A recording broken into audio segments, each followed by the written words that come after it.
talk about the burden of proof, and this being a civil case, very different from the criminal cases being brought against Donald Trump. You do not have to prove beyond a reasonable doubt. You just have to prove by a preponderance of the evidence that Donald Trump's actions fall into the definition of Section 3, and he should therefore be barred from appearing on the ballot and holding office. Is that correct?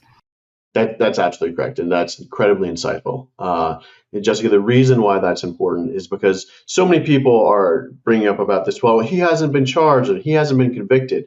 The 14th Amendment says nothing about conviction. And in fact, when they drafted the 14th Amendment, I think a lot of the drafters understood that there wouldn't be convictions or charges. But what they were really saying is this isn't a punishment. The 14th Amendment isn't a punishment. The 14th Amendment just simply says you are not qualified to run for office. It's not like you're getting fined or you're going to jail like you would for criminal prosecution. And that's why you have that lower standard by preponderance of the evidence. I think we have a better chance of winning than some of these criminal complaints, the criminal, the prosecutors that are bringing charges against him, because they do have that higher burden to get across. They may win, they may not, but I think we actually have an even better chance because of that difference.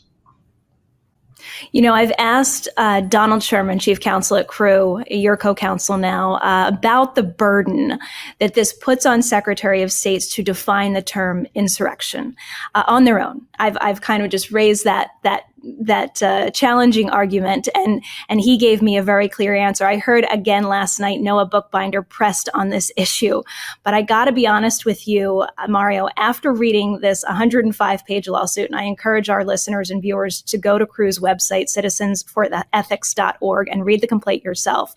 I'm frankly offended by the suggestion that defining insurrection or that Trump engaged in insurrection would be difficult or complicated. It is so blatantly obvious, and you lay it out so clearly. Yeah, I mean, I think that's our point is let us into court so we can put on evidence. Let us into court so we can have witnesses who can testify about what happened and what it means to be an insurrection. Let us bring in experts who can tell the court, this is what it means, and this is how we should define it. I know a lot of folks are out there going, oh, well, it is an insurrection, not enough people died. How many, Larry Tribe talked about this the other day, how many people does it take? Or how many bad injuries? I mean, we all saw the videos. We saw police officers being attacked. We saw people desecrating the U.S. Capitol. We saw insurrectionists inside the chambers of the House where they've been voting. You saw the pictures of members of Congress on the floor, often trying to duck away or get away. We even saw the January 6th hearings where Vice President Pence was, 40 feet away from people who were chanting, hang Mike Pence. I think that's enough evidence for a neutral fact finder to actually say it's an insurrection.